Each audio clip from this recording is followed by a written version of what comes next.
آپ مفتی صاحب کی طرف آئے ہیں کراچی میں کہ ایک غلام اگر آپ پہ نافذ کر دیا جائے، غلام کا مطلب ہے کہ حبشی، اس کیس میں انہوں نے کہا حبشی غلام بھی آپ پہ، اور وہ ظالم ہو تو تم نے اس کی تباہ کرنی ہے. یہ ہے، یہ درس دے رہے ہیں. آگے کیا کہتے ہیں کہ شامیوں نے دیکھ کے رسول کے راستے پہ لے کے چلے تب تم نے اس کی تباہ کرنی ہے.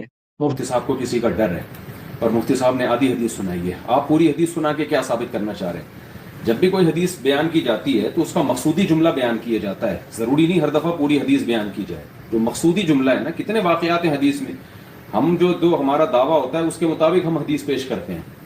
تو میرا دعویٰ یہ ہے کہ حاکم چاہے ظالم ہو چاہے عادل ہو، نیک ہو یا برا ہو، شریعت نے ہمیں اس کی اطاعت کا حکم دیا ہے. یہ میرا دعویٰ ہے.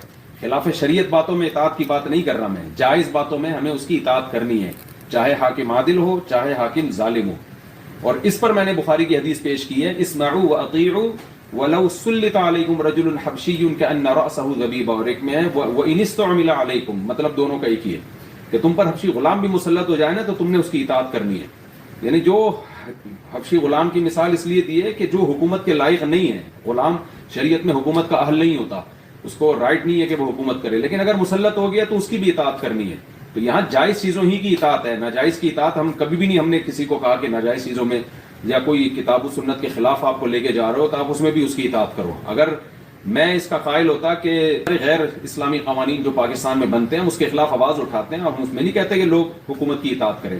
تو آپ کیا ثابت کرنا چاہتے ہیں اس حدیث سے کہ پوری حدیث مفتی صاحب نے نہیں سنائی، آدھی سنائی ہے؟ آپ کا دعویٰ اگر یہ ہے کہ جی حاکم ظالم ہو یا عادل ہو ہم نے اس کی اطاعت نہیں کرنی ہے، تو آپ ذرا کھل کے بولیں نا. ڈرتے تو آپ ہیں.